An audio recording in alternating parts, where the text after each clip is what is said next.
If you found yourself here today, I want you to know that it's not by accident. Something within you is seeking healing, clarity, peace, and most of all, freedom from the voice in your head that won't stop criticizing, judging, doubting, and tearing you down. I see you. I hear you. I understand how heavy that mental weight can be. And today, in this moment, we're going to begin the process of silencing that negative voice, not with force or anger, but with compassion, understanding, and truth. So sit back, breathe deeply, and let's walk through this together. Let's start with this truth. Negative thinking is not who you are. It's something you learned. Something you were conditioned into by life, pain, trauma, failure, rejection, or even the words of people who should have protected you, but didn't. Maybe it started in childhood, when someone told you you weren't good enough. Maybe it started after you failed at something important, and you never quite forgave yourself. Negative thinking is a habit, a mental loop of self-blame, fear, anxiety, and doubt. And the longer it runs, the more it convinces you that it's your identity. But it's not. You are not your thoughts. You are the observer of them. You are the one who can change them. How negative thinking shows up in daily life. Negative thinking can be subtle or loud. It shows up in phrases like, "I'm not good enough. I always mess things up. Nobody really loves me. What's the point of trying? They're better than me."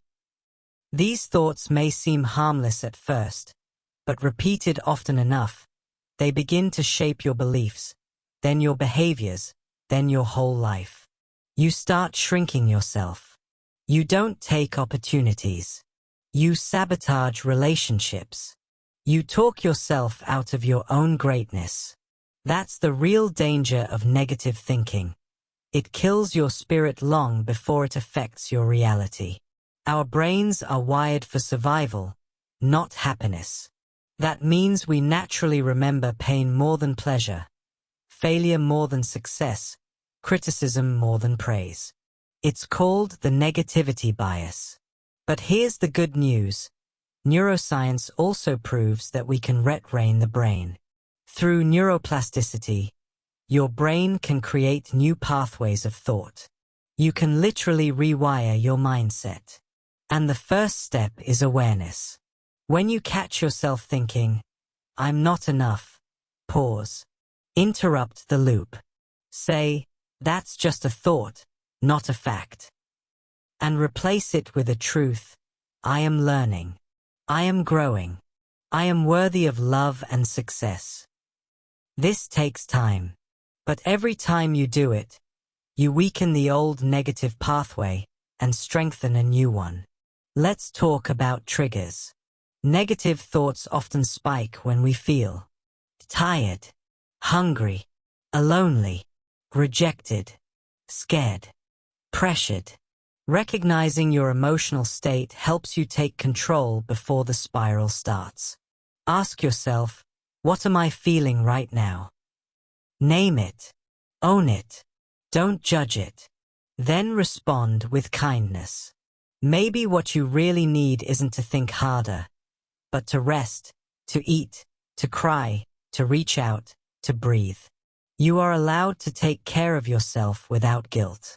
The power of self-talk. You talk to yourself more than you talk to anyone else.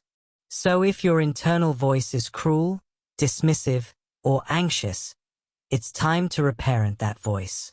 Start by treating yourself like someone you love.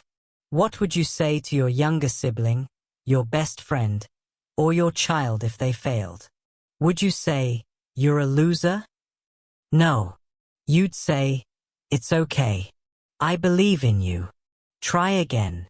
You're more than this." That is the voice you must develop inside. Not because life will always be perfect, but because you deserve to live free of shame. Learning to sit with your emotions. Most people try to silence negative thoughts by ignoring them or numbing them. But healing doesn't come by avoiding pain. It comes by facing it. Sit with your emotions. Ask them, why are you here? Sometimes, negative thinking is a defense mechanism. It's your mind's way of protecting you from disappointment or future pain. But you don't need to stay in survival mode anymore. You're safe now. You're growing. You're healing. The role of environment and relationships. Your mind cannot heal in the same environment that caused the pain. If the people around you constantly criticize, mock, or belittle you, it's no surprise your thoughts echo the same. Choose your circle wisely. Spend time with those who speak life into you. Follow content that uplifts you. Create a world that supports your healing journey. Sometimes, the most loving thing you can do for your mental health is walk away from what's hurting you. Building new thought patterns. Here's a simple practice you can start today. The 3 Rs. Recognize. Reframe. Repeat. 1. Recognize the negative thought. Don't ignore it. Name it. 2. Reframe it with a healthier truth. 3. Repeat the truth. Daily, hourly, as often as needed. Write affirmations. Speak kindly to yourself in the mirror. Journal your wins. Celebrate progress, not perfection. If you're battling negative thoughts, please know you're not weak. You're human. Millions of people feel what you feel. But not everyone takes the step you just did, choosing to heal. You are not broken. You are not hopeless. You are not beyond repair. You are worthy. You are growing. You are enough. Right now, as you are.